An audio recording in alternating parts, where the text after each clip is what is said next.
السلام علیکم ورحمۃ اللہ وبرکاتہ ناظرین، آج کی اس خوبصورت اور معلوماتی ویڈیو میں ہم بات کریں گے ایک نہایت اہم موضوع پر: اسلامی تعلیمات اور ماحول دوست زندگی۔ کیا آپ جانتے ہیں کہ اسلام صرف عبادات ہی نہیں بلکہ ماحول کی حفاظت، صفائی، پانی کی بچت، درخت لگانے اور زمین کو سرسبز رکھنے کی بھی تعلیم دیتا ہے؟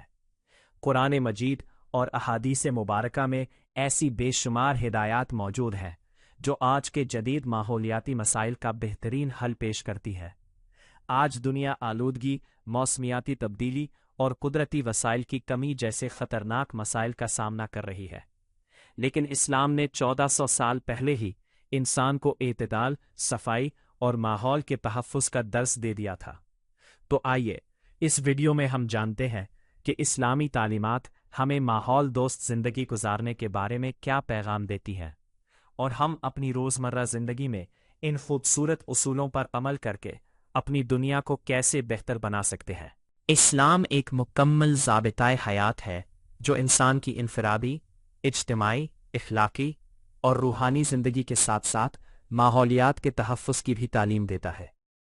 آج دنیا ماحولیاتی آلودگی، جنگلات کی کٹائی، پانی کی کمی، موسمیاتی تبدیلی اور قدرتی وسائل کے بے جا استعمال جیسے سنگین مسائل کا سامنا کر رہی ہے۔ ایسے حالات میں اسلامی تعلیمات انسان کو ایک متوازن، پاکیزہ اور ماحول دوست زندگی گزارنے کی بہترین رہنمائی فراہم کرتی ہیں۔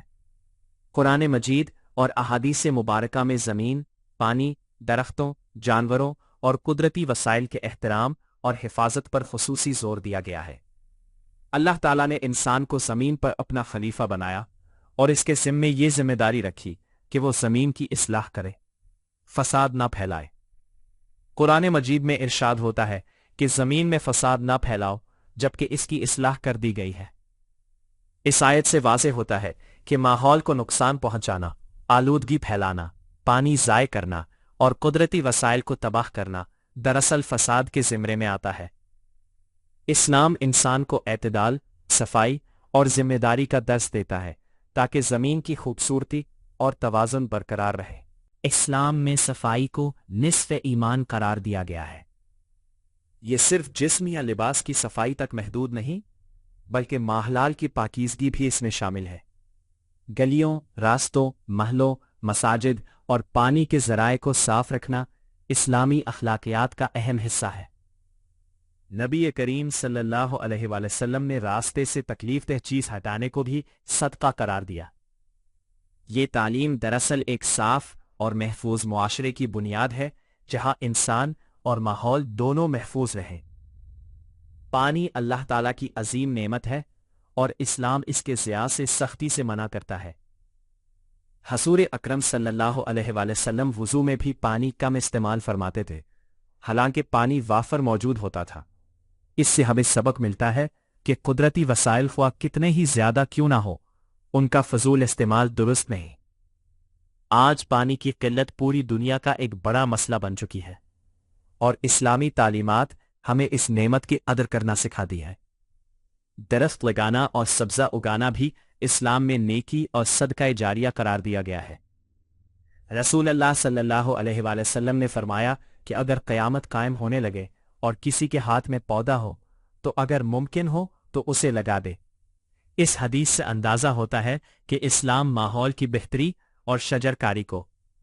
اسلام جانوروں کے حقوق کی بھی حفاظت کرتا ہے۔ جانوروں پر ظلم کرنا، انہیں بھوکا رکھنا یا بلا وجہ تکلیف دینا سخت گناہ قرار دیا گیا ہے۔ نبی کریم صلی اللہ علیہ وسلم نے جانوروں کے ساتھ رحم اور شفقت کا حکم دیا۔ اس سے یہ بات سامنے آتی ہے کہ اسلام صرف انسانوں ہی نہیں بلکہ پوری مخلوق کے حقوق کا محافظ ہے۔ ایک ماحول دوست معاشرہ وہی ہوتا ہے جہاں انسان، جانور، درخت اور قدرتی وسائل سب محفوظ ہوں۔ اسلامی تعلیمات اعتدال اور سادگی پر زور دیتی ہیں۔ آج کا دور ضرورت سے زیادہ خریداری، فضول خرچی اور بے تحاشا استعمال کا دور بن چکا ہے، جس کی وجہ سے زمین کے وسائل تیزی سے ختم ہو رہے ہیں۔ اسلام انسان کو میانہ روی اختیار کرنے، فضول خرچی سے بچنے اور ضرورت کے مطابق زندگی گزارنے کی تعلیم دیتا ہے۔ یہی طرز زندگی ماحول کو محفوظ رکھنے میں اہم کردار ادا کر سکتی ہے۔ اگر مسلمان حقیقی معنوں میں قرآن اور سنت کی تعلیمات پر عمل کرے تو نہ صرف ان کی زندگی پاکیزہ اور متوازن بن سکتی ہے، بلکہ دنیا کے بڑے ماحولیاتی مسائل بھی کافی حد تک کم ہو سکتے ہیں۔ اسلام انسان کو زمین سے محبت، قدرتی نعمتوں کی قدر، صفائی، شجرکاری، پانی کی حفاظت اور تمام مخلوقات کے ساتھ۔ آخر میں یہ حقیقت واضح ہوتی ہے کہ ماحول کا تحفظ صرف سائنسی یا حکومتی مسئلہ نہیں، بلکہ ایک اخلاقی، انسانی اور اسلامی ذمہ داری بھی ہے۔ ہر مسلمان کا فرض ہے کہ وہ اپنے ارد گرد کے ماحول کو صاف رکھے، قدرتی وسائل کی حفاظت کرے اور آنے والی نسلوں کے لیے ایک بہتر دنیا چھوڑ کر جائے۔ اسلامی تعلیمات پر عمل کر کے ہم نہ صرف اللہ تعالیٰ کی رضا حاصل کر سکتے ہیں، بلکہ زمین کو بھی ایک خوبصورت اور محفوظ جگہ بنا سکتے ہیں۔